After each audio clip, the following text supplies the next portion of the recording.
Peace and innumerable blessings. My name is Jeanette Jackson Lancian of Soulful Industry. Welcome to the Sagittarius New Moon video. And I just really want to say a heartfelt thank you for watching and commenting and sharing. I'm so glad that you are watching and enjoying this, and I pray this video serves you deeply. Thank you. Okay, so let me focus. The Sagittarius New Moon is on December 16th, 2009 at 7:02 a.m. Eastern Standard Time. So remember, new moons are all about setting intentions, preparing to experience what you want to experience, and deciding what you want to experience. And the energy of Sagittarius is an energy of growth, of expansion, of goal setting, of travel. It's also it's an energy that's very much about expansion and growth and goals. There's a lot of other things to talk about, so I'm just going to get to it.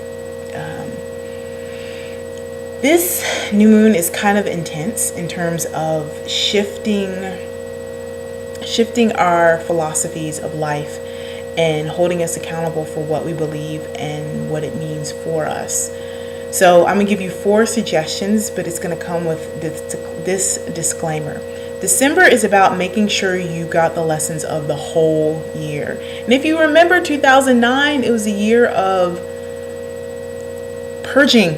It wasn't necessarily like a happy, fun, woo year. It was a very intense year. So with that being said, whatever comes up for you this month, be kind to yourself and be kind to others, and realize that this is just like basically everything we did this year. It's just making sure that you got it. If you want more information about the month in the whole, just head on over to my blog. I'll put it right down there, and that's the address. You can read where I did the month of December write up. But back to the Sagittarius new moon, because you can only do one thing at a time. 4 suggestions for utilizing this beautiful new moon energy. The first focus of your energy is being responsible.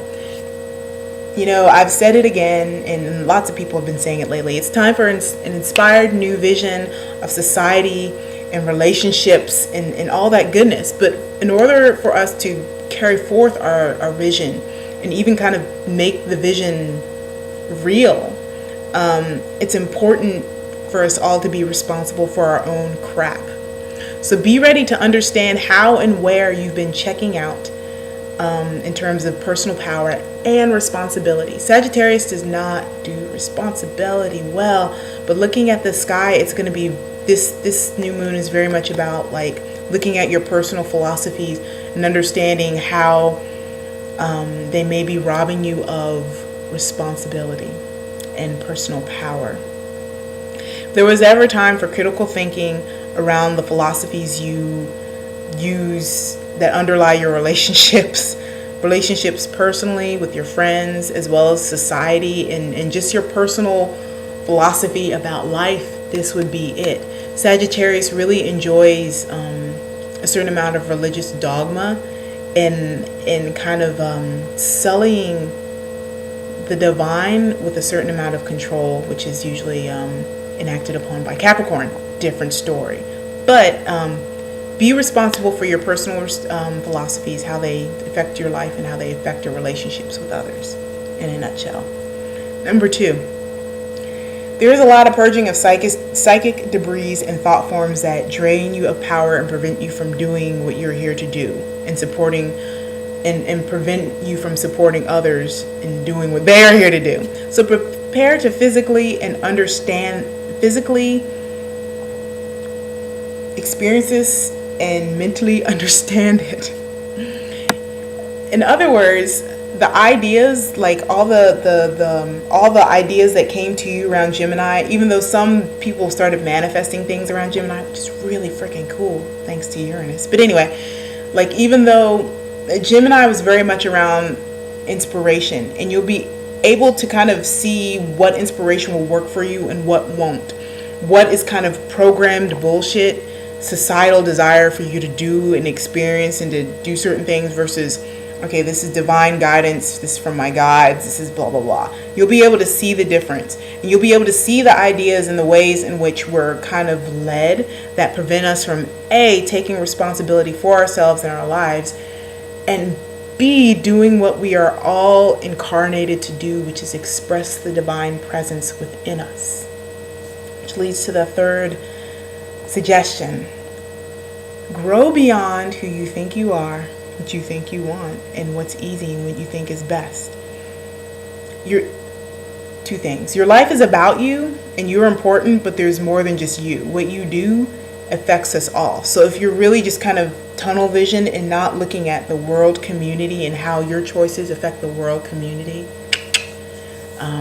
expect to experience something that will kind of jolt you back into line. Second point of that, Sagittarius connects us with the divine in two different ways. One way is through like spirituality and kind of philosophy. Another way is through religion. I feel like we're in a space where like religious dogma is going to be kind of shaken a little bit. If it hasn't been already, I don't really pay attention to religion that much, but that's just me. So understand that you are God manifesting and expressing here, right near now on earth. And this intense time is very much about getting you to the space where you express your divinity more fully, with more ease, and encourage others to do the same. So realize you may want something, you may have a goal, you may have an aim, you may have a focus, but you are God. And that aim and that focus is just one step of you expressing who you really are and your divinity and your deliciousness. So understand that it is where you are now, and yes, you're focusing on it, but be willing to expand it and to shift it and to push it back. And my fourth suggestion is really just number one again, because it's all about responsibility. Watching the planets shift, things will get really heavy in terms of responsibility and understanding who needs to be accountable for what. And let me tell you, you need to be accountable. You are accountable for yourself, but also in being accountable for ourselves, we're all accountable for each other, because we are really one big family on this planet, and we will come to understand the importance of relying on ourselves and relying on each other in a way where power is balanced and needs can be taken care of and God is expressed. So those are my suggestions for utilizing the energy for the Sagittarius new moon. Thank you for listening. If you're interested in getting a natal chart done, because I do natal charts, you can head on over to my Etsy shop and check one out. They're like $45, and then we can connect and giggle on the phone after I send you analysis. It's fun times. So thanks again for listening, and stay blessed. Peace.